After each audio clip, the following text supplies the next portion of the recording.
Alright. So, from there, what came next as far as music? Like, when did you start going to the studios, putting music out? Like, when did all that kind of come into play? For real, it was COVID, you know what I'm saying? Okay.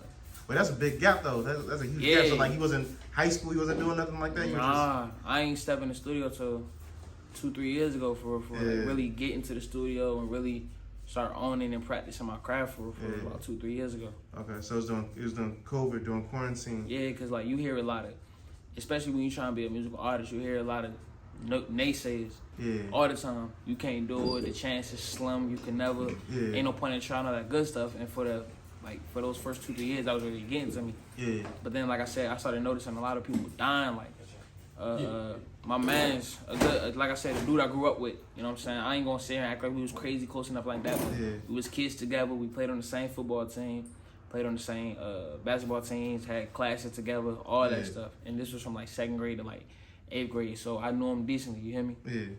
He ended up getting shot and killed, you know what I'm saying? So that realized, seeing him go, it brought me face to face with my morality. Yeah. So now I'm like, damn, I can really go at any time. So what am I doing sitting on this talent and not even seeing where it could go for real? And that was the person that you had dedicated that song 44 or 44 to. His basketball number was number 4 and it was 44. Yeah. Yeah. What was his name? Dorian Hurd. They called him D Money. Okay, man. R.I.P. man. Yes, sir. And that was one of your earlier songs, right? That came out. That came out before you dropped your before you dropped Rambo. It came out like a couple weeks before that for real. Yeah. It was just sitting in the arsenal. Yeah. It was just sitting there. I think I recorded that like a couple months before I even realized, before I really even did nothing with it. You know what I'm saying? I recorded that joint and then I dropped it. For sure. And what was the reception like when you dropped it? People liked it. Like, I remember my manager from work said she heard it. I don't even know how she got my Instagram. Yeah. But my manager from work realized, text, like, I came in one day, she was like, oh my gosh, I love that song. I was crying and all that. So I mean, people really rock with it. All right, for sure. All right, so what made you kind of want to drop a tape? Everybody kept on. So like when I would freestyle, everybody was like, where the music at? Where the music at? And I used to be like, I don't know. You know what I'm saying? Like, you just rapping with no. You know what I'm saying? I was rapping with no plan, nothing. YouTube, nothing. Yeah. So I was like, let me get a foundation out. You know what I'm saying? Just for people to know that I can really do this shit. Yeah. So I put that out just so like from now on, like even when we was talking, like you could just hit my bio and I'll be like, okay, there you go. You know what I'm saying? Yeah. And to see, all right. And so Rambo, like, why'd you name it Rambo? And your name's RoyRamboe. Like, would you talk about that a little bit? Like, where'd you get the name, and why'd you decide to name your album Rambo? So Rambo because I didn't know what else the hell to name it.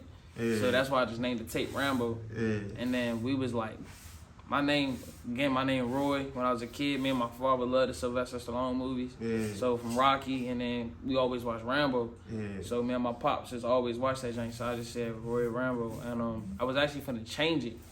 You know what I'm saying? I was finna change it to like, I was thinking about Romo, and I was thinking about Rolls Royce, something like that. But then my man Quan, he out in Baltimore, you hear me? He out Gilmore. Yeah. I was talking to him about it. He called me up when I made the post. He was like, don't change that, bro. Like, the block already know you as Rambo. Like, you hear me? Stick with that, rock out with it. So, yeah, that's why I stuck with it. Yeah, that's dope. It's a dope name. Now, what'd your pops think when you started rapping and, like, started putting out music? Like, what was his reaction to it? To my surprise, he was actually real embracing about it.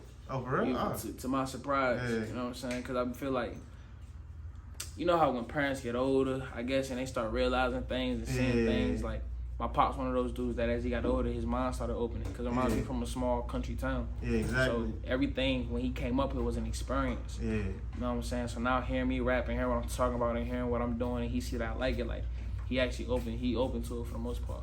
For sure. And, did you feel like having your father in your life made a big difference? Big ass difference. Oh my God. Yeah. I remember going out to the park when we was kids and like everybody being like, I'm gonna go to my father's house, I'm gonna go to my mother's house, I'm gonna go to my father's house, I'm gonna go to my mother's house. Or my father live in Florida, I'm about to go visit for the summer. Meanwhile, I'm the only kid at the park talking about something. I'm about to see my father in 5 minutes when he get off work. Yeah. You know what I'm saying? A lot of those dudes is in some real deep shit right now. Yeah. And I feel like a father telling them to come in the house at 8 o'clock or a father telling them to do their homework first, you know what I'm saying? Putting in that discipline, that stability could have made a big difference on that. For sure. And is that discipline and stability he instilled in you? Do you still carry that with you to this day? I try.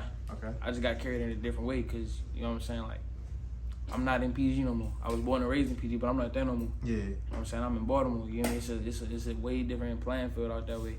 You know what I'm saying? So all I can do is, I always tell everybody, like, you can teach your kids everything from the moon and back, but at the end of the day, they're going to make their own decisions. Yeah, no, for You know what I'm sure. saying? You can give them everything they need because you got kids out here with all the money in the world, all the best tutors, all the best guidances, all the best babysitters and all that, and they drug addicts. Yeah, for sure. You know what I'm saying? So it all depends on what you got in you. Yeah, no, that's a fact. That's definitely a fact.